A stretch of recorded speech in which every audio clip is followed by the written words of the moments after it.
the PYD, YPG, that is the Syrian Kurdish offshoot of the PKK, the separatist Kurds in Turkey, as the partner of the United States.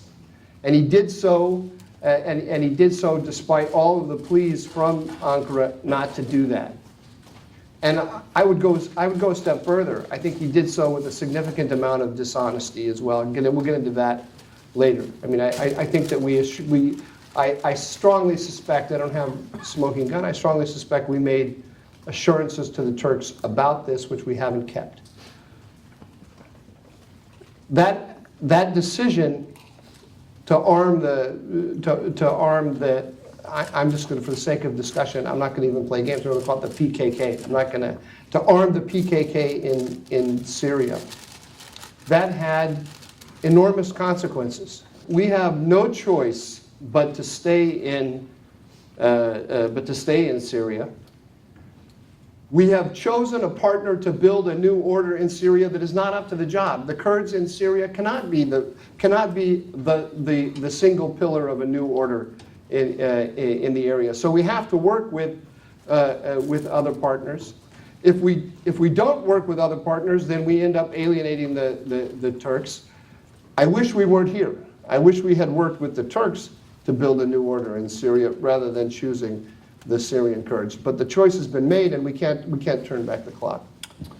About that, we're kidding ourselves if we think that when our officials under Obama sat there opposite their Turkish counterparts and said that the YPG is not the PKK. We don't think it's the PKK. That didn't make heads explode all across Turkey.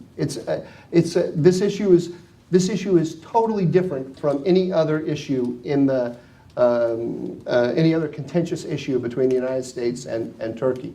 I think we have to take very seriously their concern about a Kurdish state run by an organization that is dedicated to separating the Kurds from Turkey, right, inside Turkey. That's a legitimate concern.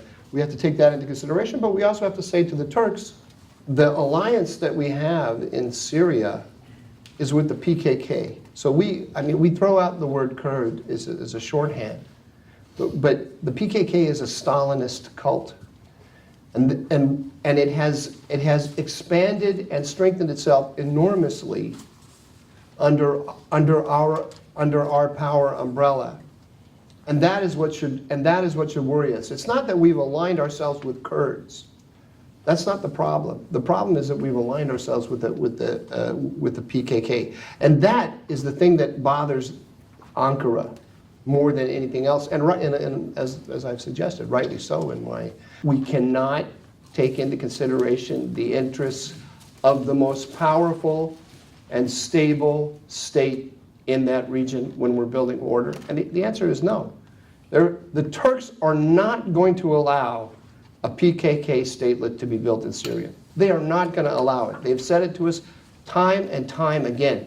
It's not going to happen. If we think that we're going to stop them somehow without massive military force, we're kidding ourselves. Say that the Obama administration promised them that we would not allow the PKK to move west of the Euphrates. I believe them. This is why I said that I believe that we have been dishonest with Ankara. I don't know it for a fact,